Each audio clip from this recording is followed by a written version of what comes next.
Sanju with Geetha part 2 January 10th release ಆಗ್ತಿದೆ ಸಿನಿಮಾ. ತುಂಬ ಚೆನ್ನಾಗಿ ಮೂಡ್ ಬಂದಿರುವಂಥ ಸಿನಿಮಾ, ಒಳ್ಳೆ ಕತೆ ಇರುವಂಥ ಸಿನಿಮಾ, ಸೂಪರ್ ಟೆಕ್ನಿಷಿಯನ್ಸ್ ಇರುವಂಥ ಸಿನಿಮಾ, ಒಳ್ಳೊಳ್ಳೆ ಆರ್ಟಿಸ್ಟ್ಗಳಿರುವಂಥ ಸಿನಿಮಾ ಆ್ಯಂಡ್ ಒಳ್ಳೆ ವಿಜುವಲ್ಸ್ ಇರುವಂಥ ಸಿನಿಮಾ. It's a musical, I think ಎಲ್ಲ ವಾಟ್ ನಾಟ್ ಎಲ್ಲ ಇದೆ ಈ ಸಿನಿಮಾದಲ್ಲಿ. ಇಟ್ಸ್ ಅ ಪ್ಯಾಕೇಜ್ ಅಂತ ಹೇಳ್ಬೋದು. ತುಂಬಾ ಇಮೋಷ್ನಲ್ ಆಗಿ ಕೆಲವೊಂದು ಕಡೆ ಅಳು ಬರುವಂಥ ಸಿಚುಯೇಷನ್ಸ್ ಇದೆ, ಒಂದು ಕಡೆ ಇಷ್ಟಪಡೋವಂಥ ವ್ಯಕ್ತಿಗಳಾಗಿರ್ಬೋದು, ಅವ್ರ ಮೇಲೆ ಇನ್ನೂ ಭಾಳಷ್ಟು ಮರ್ಯಾದೆ ಹಾಗೆ ಪ್ರೀತಿ ಹುಟ್ಟತ್ತೆ ಸಿನಿಮಾ ನೋಡ್ತಾ. ಸೊ ಒಂದಂತೂ ನಾನು ಡಬ್ಬಿಂಗ್ ಮಾಡಬೇಕಾದ್ರೆ ನೋಡಿದಂಥ ಒಂದು ವಿಷಯ, ಸಂಬಂಧಕ್ಕೆ ತುಂಬಾ ಇಂಪಾರ್ಟೆನ್ಸ್ ಕೊಟ್ಟಿರುವಂಥ ಒಂದು ಸಿನಿಮಾ ಸಂಜು ಮತ್ತು Geetha. So it's very nice. ನನಗೆ ತುಂಬ ಖುಷಿ ಇದೆ ಈ ಸಿನಿಮಾದಲ್ಲಿ ನಾನು ಭಾಗಿಯಾಗಿರೋದು. ಒಳ್ಳೆ ಪಾತ್ರ ಕೊಟ್ಟಿದ್ದಾರೆ ನನಗೆ director sir. So I am very thankful to him and ಇಡೀ ಟೀಮ್ಗೆ ನನ್ನ ಕಡೆಯಿಂದ ಬೆಸ್ಟ್ ವಿಶಸ್.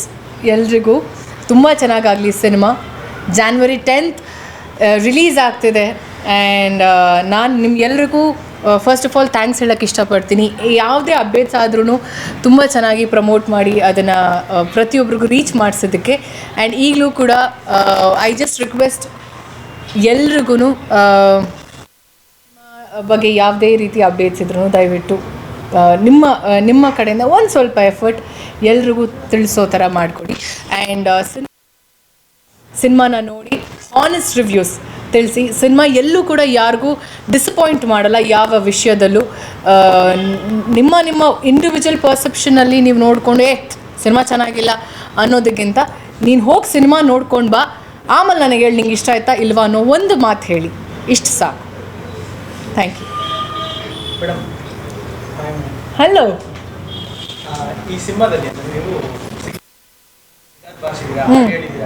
ಸೊ ಆಕ್ಚುಲಿ ಏನಾಗಿದ್ದೀರಾ, ಆ ಗಿಟಾರ್ ಪ್ಲೇ ಮಾಡಿದ್ದು ಹಾಡು ಹೇಳಿದ್ರೆ ಮ್ಯೂಸಿಕ್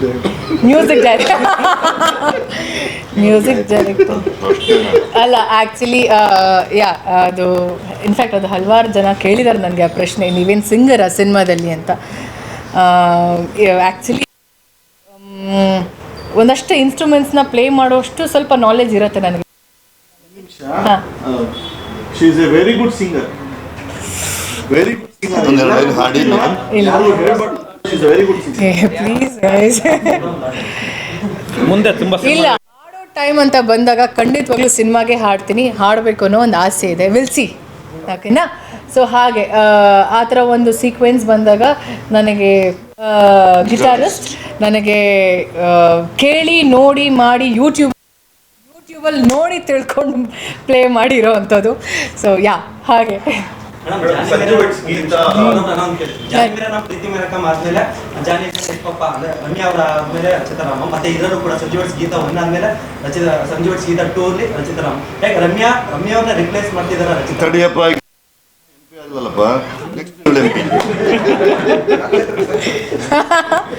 ಹೇಳಿ ಅದವ್ರು ಹೇಳಿದ್ದು, ಇದು ನನ್ನ ಮಾತಲ್ಲ. ಇದು ಇಲ್ಲಿ ಯಾರು ರಿಪ್ಲೇಸ್ ಮಾಡಿ ಅದು ಎಲ್ಲ ಆರ್ಟಿಸ್ಟ್ಗೂ, ಅದು ಹೀರೋ ಆಗಿರ್ಬೋದು ಹೀರೋಯಿನ್ ಆಗಿರ್ಬೋದು, ಅವ್ರದ್ದೇ ಆದಂಥ ಯೂನಿಕ್ ಸ್ಟೈಲ್ ಇರುತ್ತೆ, ಆ್ಯಟಿಟ್ಯೂಡ್ ಇರುತ್ತೆ ಸ್ಕ್ರೀನ್ ಮೇಲೆ. ಸೊ ರಿಪ್ಲೇಸ್ ಮಾಡೋಕ್ಕೆ ಯಾರನ್ನೂ ಆಗೋಕ್ಕೆ ಸಾಧ್ಯ ಇಲ್ಲ. So she ruled when she was in the industry. So it's not that I am ruling ಅಂತ ಇಲ್ಲ. ಈ ಟೈಮಲ್ಲಿ it's like I am very much happy and ಖುಷಿ ಏನು ಅಂದರೆ ಅವರ ಸಿನಿಮಾ ಸೀಕ್ವಲ್ ಎಲ್ಲ ನನಗೆ ಬರ್ತಿರೋ ಅಂಥದ್ದು. I am very happy about it. ನೋಡ್ತಾ ಇದ್ದೀನಿ ಅಲ್ವಾ? ರಮ್ಯ ಅವರ ಪಾತ್ರಕ್ಕೆ ಒಳ್ಳೆ ಪ್ರಶಂಸೆ ಸಿಕ್ಕಿದೆ. ಹಾಂ, ಪಾರ್ಟ್ 2 ಅಂತ ಬಂದಾಗ ನಿಮ್ಮ ಮೇಲೆ ಒಂದು ಎಕ್ಸ್ಪೆಕ್ಟೇಷನ್ ಇರುತ್ತೆ, ನಿಮಗೆ ಅದು ಎಷ್ಟು ಚಾಲೆಂಜ್ ಆಯಿತು? ನಾನು ಫಸ್ಟ್ ಸರ್ಗೆ ಹೇಳಿದೆ, ಸರ್ ಯಾವುದೇ ಕಾರಣಕ್ಕೂ ನಾನು ಸಿನಿಮಾ ತಂಡ ಜೊತೆ ನಾನು ಒಫಿಷಿಯಲಿ ಕನ್ಫರ್ಮ್ ಆದಾಗ ನಾನು ಒಂದು ಮಾತು ಹೇಳಿದೆ, ಕಂಪೇರ್ ಮಾಡೋದಕ್ಕೆ ಹೋಗಬೇಡಿ. ಇವಾಗ ನಾವು ಏನಾದರೂ ಕಂಪೇರ್ ಮಾಡಿದಾಗ ಸಂಜು ವರ್ಸ್ ಗೀತಾ 1 ಆ್ಯಂಡ್ 2 ಅಲ್ಲೂ ಹಲವಾರು ಡಿಫ್ರೆನ್ಸ್ ಇದೆ. ಅಂದರೆ ವಿಜುವಲಿ ಆಗಿರ್ಬೋದು, ಇಲ್ಲ ಆಗಿರ್ಬೋದು, ಮೇಕಿಂಗ್ ವೈಸ್ ಆಗಿರ್ಬೋದು. ಸೊ ಯಾವತ್ತು ಯಾವ ವಿಷಯನೂ ಎಸ್ಪೆಷಲಿ ಸೀಕ್ವಲ್ ಅಂತ ಬಂದಾಗ ಕಂಪೇರ್ ಮಾಡಬಾರ್ದು, ಅದೇ ಬೇರೆ. ಆ್ಯಂಡ್ ಎಲ್ರಿಗೂ ಗೊತ್ತಿರೋ ಹಾಗೆ ಸಂಜು ವರ್ಸ್ ಗೀತಾ 1 ತುಂಬಾ ಚೆನ್ನಾಗಿ ಆಗಿರುವಂಥ ಸಿನಿಮಾ, ಅದು 100 ಹೋಗಿರುವಂಥ cinema. And Sanju weds Geetha 2 ತುಂಬ ಚೆನ್ನಾಗಿ ಆಗುತ್ತೆ ಅನ್ನೋ ಒಂದು ನಂಬಿಕೆ ನನಗೆ ತುಂಬಾ ಇದೆ. ನಾನು ಡಬ್ಬಿಂಗ್ ಮಾಡಿದಾಗಲೇ ಇದನ್ನು ಯಾಕೆ ನಾನು ತುಂಬ ಸ್ಟ್ರೆಸ್ ಮಾಡ್ತೀನಿ ಆದಮೇಲೆ ನಾನು ಅಂದ್ಕೊಂಡಿದ್ದು ಬ್ಯೂಟಿಫುಲ್ ಫಿಲ್ಮ್. ಆ್ಯಂಡ್ ನಾನು ನಾಗಶೇಖರ್ ಸರ್ಗೆ ಒಂದು ಮಾತು ಹೇಳಿದೆ, ಸರ್ ತುಂಬ ಥ್ಯಾಂಕ್ಸ್ ನನಗೆ ಗೀತಾ ಅನ್ನೋ ಒಂದು ಪಾತ್ರ ನನಗೆ ಕೊಟ್ಟಿದ್ದಕ್ಕೆ. ತುಂಬ ಖುಷಿ ಇದೆ ನನಗೆ ಈ ಪಾತ್ರ ಮಾಡಿದ್ದೀನಿ ಅಂತ. ನನ್ನ ಕರಿಯರಲ್ಲಿ Sanju weds Geetha cinema and Geetha ಪಾತ್ರ ತುಂಬಾ ಸ್ಪೆಷಲ್ ಅಂತ ಟ್ರೀಟ್ ಮಾಡ್ತೀನಿ ನಾನು. ಸಿಗೋದು ಅಪರೂಪ. ಪ್ರೆಸ್ ಮೀಟ್ ಗಳಿಗೆ ಬರ್ಲೇ ಇಲ್ಲ ನೀವು. ಸಂಜೆ ವರ್ಸ್ ಗೀತಾ ಪ್ರೆಸ್ ಮೀಟ್ಗೆ ಬರ್ಲಿಲ್ಲ. ಯಾವ ಪ್ರೆಸ್ ಮೀಟು? ನೀವು ಬಂದಿಲ್ಲ. ಲಾಸ್ಟ್ ಪ್ರೆಸ್ ಮೀಟಿಗೆ ನಾವಿದ್ವಿ ಇಲ್ಲಿ, ನೀವೇ ಬರಲಿಲ್ಲ. ನಿಜ ಒಪ್ಕೊಳ್ಳಿ. ಇಲ್ಲ ಬಂದಿದ್ವಿ. Yes or no? ಮೇಡಮ್ ಒಂದು ಕ್ವಶನ್ ಏನಂತಂದ್ರೆ ತುಂಬಾ ನಾವೆಲ್ಲ ಮಾಡ್ತಿರೋದೇ ಕೂಲಿ ಕೆಲಸ. ದುಡ್ಡಿಲ್ಲದೆ ಯಾವ ನೀವು ಕಂಟೆಂಟ್ ಇದು ಮಾಡ್ತೀರಾ, ರಿಲೀಸ್ ಮಾಡ್ತೀರಾ? ಇಲ್ಲ ಅಲ್ವಾ? ಹಾಂ, ಶೂಟಿಂಗ್ ಹೇಗೆ ನಡೀತಾ ಇದೆ ಅಲ್ಲಿ? ಯಾರು ಹೇಳಿದ್ದು ಕೂಲಿ ಮಾಡ್ತಿದ್ದೀನಿ ನಾನು ಅಂತ? ಒಂದು ಮಾತು, ತಂಡದಿಂದ ಕಾಲ್ ಬಂದಿರೋದು ಸತ್ಯ, ಬಟ್ ಒಫಿಷಿಯಲ್ ಆಗಿ ಇನ್ನೂ ಕನ್ಫರ್ಮ್ ಆಗಿಲ್ಲ. ಇನ್ನೂ ಶೂಟಿಂಗ್ ನಡೀತಿದೆ ಆ ಸಿನಿಮಾದು. ಕಾಲ್ ಬಂದು ನಾನು ಹೋದಾಗ ಹೇಳ್ತೀನಿ ಟೈಮ್ ಇನ್ ಅಂತ. ಅಲ್ಲಿವರೆಗೂ ನಾನು ಹೇಳೋದಕ್ಕೆ ತಪ್ಪಾಗುತ್ತೆ ಅಲ್ವಾ? ಈ ಸಂಜು ವರ್ಸ್ ಗೀತಾ ಪಾರ್ಟ್ 2ನ ಸೋಲ್ ಅಂತ ಹೇಳ್ತಾರೆ. ಅದರಲ್ಲೂ ನಿಮ್ಮ ಪರ್ಫಾರ್ಮೆನ್ಸ್ ಬಗ್ಗೆ ಹೊರಗಡೆ ನ್ಯೂಸ್ ಬರ್ತಾ ಇದೆ. ಅಂದ್ರೆ ನಾವೇನು ಸಿನಿಮಾ ನೋಡಿಲ್ಲ, ಬಟ್ ಇಂಡಸ್ಟ್ರಿಯಲ್ಲಿ ನೋಡಿರೋ ಒಂದಷ್ಟು ಜನ ಚಿತ್ರದ ಕೊನೆಯ 20 ನಿಮಿಷ ಹೊರಗಡೆ ಬರುವಂತ ಎಲ್ಲ ಆಡಿಯನ್ಸ್ ಗಳಲ್ಲೂ ನೀನು ಎಲ್ಲಿ ನೋಡಿದೆ ಕದ್ದು ಸಿನಿಮಾನ? ವಿಚಾರವಾಗಿ ನಮ್ಗೆ ಎಲ್ಲಿ ನೋಡಿದೆ? ನಮಗೆ ಎಲ್ಲಿ ನೋಡಿದೆ? ಬರ್ತಾ ಇದೀವಿ ಅಂದ್ರೆ ಒಂದಿಷ್ಟು ವಿಷಯ ತಿಳ್ಕೊಂಡೇ ಬರ್ತಾ ಪೈರಸಿ ಆದ್ರೆ ನೀನೇ ಹೊಣೆ, ಹೇಳ್ತಾ ಇದ್ದೀನಿ ನಾನು. ನಾನು ಡಬ್ಬಿಂಗ್ ಮಾಡಿರ್ತೀರಾ? ನಾ ಹೇಳಿಲ್ವಾ ನಾನು ಯಾಕೆ ಈ ಸಿನಿಮಾ ಬಗ್ಗೆ ಈ ಪಾತ್ರ ಹೇಳ್ತಿದ್ದೀನಿ ಅಂದರೆ, ಆಫ್ಟರ್ ಅ ಲಾಂಗ್ ಟೈಮ್ ನನಗೆ ಫುಲ್ ಫ್ಲೆಡ್ಜ್ ಆಗಿ ಪಾತ್ರ ಮಾಡುವಂಥ ಸ್ಪೇಸ್ ಸಿಕ್ಕಿದೆ ನನಗೆ. ಥ್ಯಾಂಕ್ ಯು ಸೋ ಮಚ್ ಕಿಟ್ಟಿಗೆ ಹೇಳಬೇಕು ನಾನು. ಹೀ ಬೀಯಿಂಗ್ ಅ ಸೀನಿಯರ್ ಆ್ಯಕ್ಟರ್ ನನಗೆ ಅಷ್ಟೊಂದು ಸ್ಪೇಸ್ ಕೊಟ್ಟಿದ್ದಕ್ಕೆ. ತುಂಬ ಸಿನಿಮಾಗಳಲ್ಲಿ ಲಕ್ಕಿಲಿ ನಾನು ಮಾಡಿದಂಥ ಆಲ್ಮೋಸ್ಟ್ ಲೈಕ್ 90% ಆಫ್ ಮೈ ಫಿಲ್ಮ್ಸಲ್ಲಿ ನನ್ನ ಕೋ ಆ್ಯಕ್ಟರ್ಸ್ ಯಾರೂ ನನಗೆ ಇಷ್ಟೇ ಸಾಕು ಇಷ್ಟೇ ಇರಲಿ ಅಂತ ಇಲ್ಲ. ಎಲ್ಲರೂ ನನಗೆ ತುಂಬ ಒಳ್ಳೆ ಸ್ಪೇಸ್ ಕೊಟ್ಟಿದ್ದಾರೆ. ಅದರಲ್ಲಿ ಕಿಟ್ಟಿ ಕೂಡ ಒಬ್ಬರು.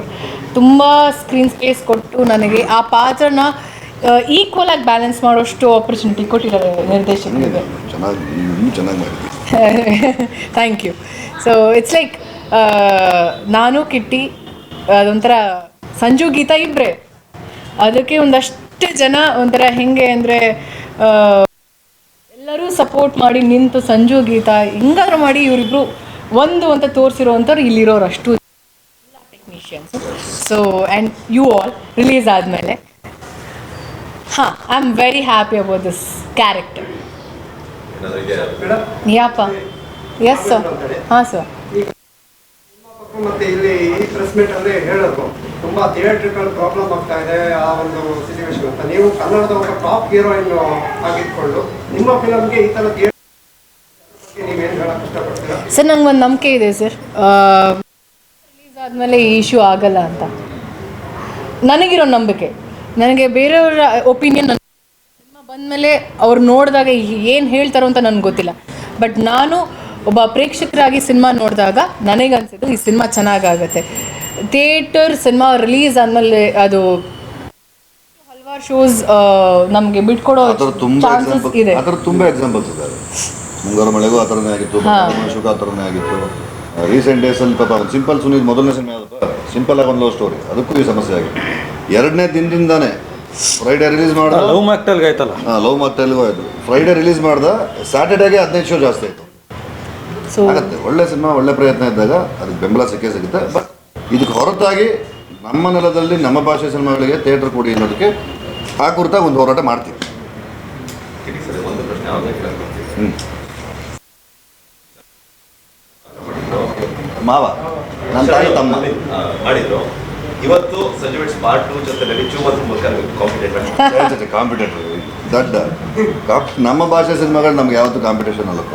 ಬೇರೆ ಭಾಷೆಗೆ ಬಂದು ಇಲ್ಲಿ ನಮ್ಮ ಜನ ಆ ಸಿನಿಮಾಗಳನ್ನ ತಂದು ಹಾಕ್ತಾರಲ್ಲ, ಅದು ದಟ್ ಈಸ್ ಕಾಲ್ಡ್ ಕಾಂಪಿಟೇಷನ್. ನಾವೆಲ್ಲ ಒಂದೇ ಕಣಪ್ಪ. ಶರಣ್ಣ ಒಂದು 150-200 ಸಿನಿಮಾ ಮಾಡೋರೆ, ನಾನು ಒಂದು 60 ಸಿನಿಮಾ ಮಾಡಿದ್ದೀನಿ. ಬರಲ್ಲ ಅದನ್ನು ನೋಡಿ ನಮ್ದು ನೋಡಿ. ಹೌದು, ನಮ್ಮ ಕಡೆಯಿಂದ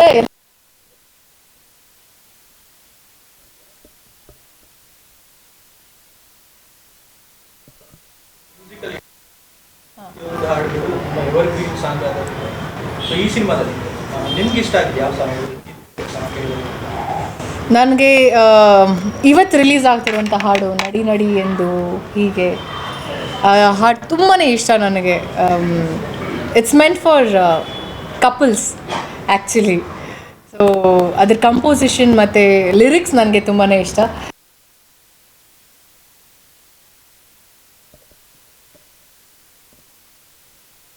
ಆ್ಯಂಡ್ ಕವಿ ಸರ್ ಎಲ್ರಿಗೂ ಗೊತ್ತಿರೋ ಹಾಗೆ ತುಂಬ ಅದ್ಭುತವಾಗಿ ಲಿರಿಕ್ಸ್ ಬರೀತಾರೆ. ಸೊ ಆ ಹಾಡು ಇಷ್ಟ. ಅದಾದಮೇಲೆ ನೀವು ಹೇಳಿದ್ರಿ ಗೊತ್ತಾ ಗಿಟಾರ್ ಮಳೆಯಂತೆ, ಆ ಹಾಡು ತುಂಬ ಇಷ್ಟ.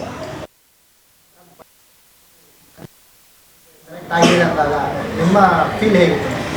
ಅಂದರೆ ಪಾರ್ಟ್ 1 ಬಂದು ಫುಲ್ ಹಿಟ್ಟು, ಸಾಂಗ್ಸ್ ಎಲ್ಲ ತುಂಬ ಸೂಪರ್ ಆಗಿತ್ತು. ಸೊ ಇದ್ರ ಮೇಲೆ ನಿಮ್ಮ ಎಕ್ಸ್ಪೆಕ್ಟೇಷನ್ ಏನಿತ್ತು?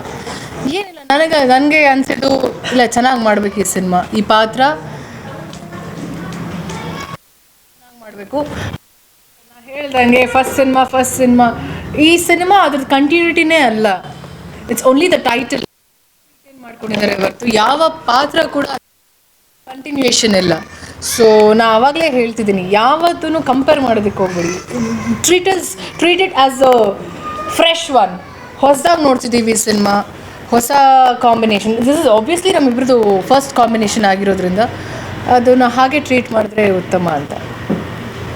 ಈಗ ಸಂಜು ಮತ್ತು ಗೀತಾದಲ್ಲಿ 10 ವರ್ಷ ದಾಂಪತ್ಯ ಜೀವನ ತೋರ್ಸೋಕೆ ಹೊರಟಿದ್ದೀವಿ ಅಂತ ಡೈರೆಕ್ಟ್ ಆಲ್ರೆಡಿ ಹೇಳಿದ್ರು.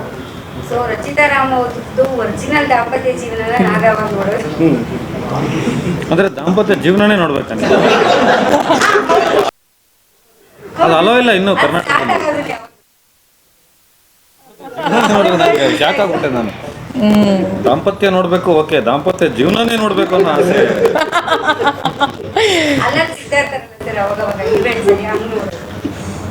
ಅದಕ್ಕೆ ದಾಂಪತ್ಯ ಜೀವನ ಅನ್ನಲ್ಲ.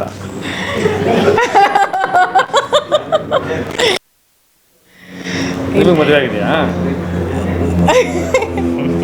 ಸೇಮ್ ಅಲ್ಲ, ಅವ್ರ ಪಾಪ ಕೆಲಸ ಮಾಡಲಿ ಅಂತ ಅಲ್ಲ, ನೀವು ಕೆಲಸ ಮಾಡ್ತಿದ್ದೀರಾ ಅಲ್ವಾ, ಹಾಗೆ ನಾನು ಕೆಲಸ ಮಾಡ್ತಿದ್ದೀನಿ.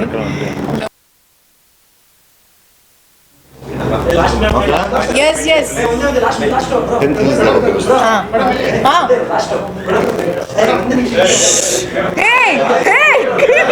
ಕೇಳಪ್ಪ, ಕ್ವಶನ್ ಕೇಳಿ. ರಿಲೀಸ್ ಆದಾಗ ಕಾಲೇ ತಸ್ಮೈ ನಮಃ ಅಂತ ಹೇಳಿದ್ರೆ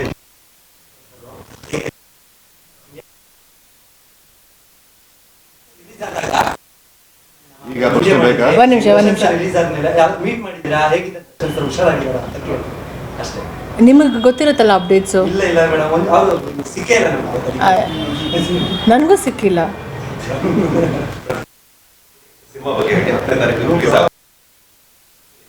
ಆಗಿರುವಂಥ ಸಿನಿಮಾ ಆ ವಿಚಾರವಾಗಿ ಸಿನಿಮಾ ಚೆನ್ನಾಗಿದೆ. ನಾನು ಎಷ್ಟು ಬಾರಿ ಹೇಳಿದ್ರು ಹೇಳೋದು ಒಂದೇ, ಸಿನಿಮಾ ತುಂಬ ಚೆನ್ನಾಗಿದೆ. ಸಿನಿಮಾ ಥಿಯೇಟರ್ಗೆ ಹೋಗಿ ಸಿನಿಮಾ ವೀಕ್ಷಣೆ ಮಾಡಿ. ಪೈರಸಿ ಎಲ್ಲ ಮಾಡಿಕೊಂಡು ದಯವಿಟ್ಟು ಸಿನಿಮಾನ ಹಾಳು ಮಾಡೋದಕ್ಕೆ ಹೋಗಬೇಡಿ. ಆ್ಯಂಡ್ ಮಾಡಿದ್ರೆ ಜೈಲಿಗೆ ಹೋಗ್ತೀರಾ? ಮಾಡಿದ್ರೆ ಜೈಲಿಗೆ ಹೋಗ್ತಾರಾ? ನಮ್ಮ ಮ್ಯೂಸಿಷಿಯನ್ಸ್, ಚೆನ್ನೈ ಮ್ಯೂಸಿಷಿಯನ್ಸ್ ಸ್ಟ್ರಿಂಗ್ಸ್ ನುಡಿಸ್ಬೇಕಾದ್ರೆ ನಿಮ್ಮ ಕ್ಲೈಮ್ಯಾಕ್ಸ್ ಸೀನ್ಗೆ ಎಲ್ಲರೂ ಎದ್ದು ನಿಂತು ಚಪ್ಪಾಳೆ ತಟ್ಟಿದ್ದಾರೆ. ಇದೊಂದು ಅಪ್ಡೇಟ್ ನಿಮಗೆ ಕೊಡಬೇಕಾಗಿ. Oh, thank you. ಎಕ್ಸೈಟ್ ಆಗ್ಬಿಟ್ಟಿದ್ರು.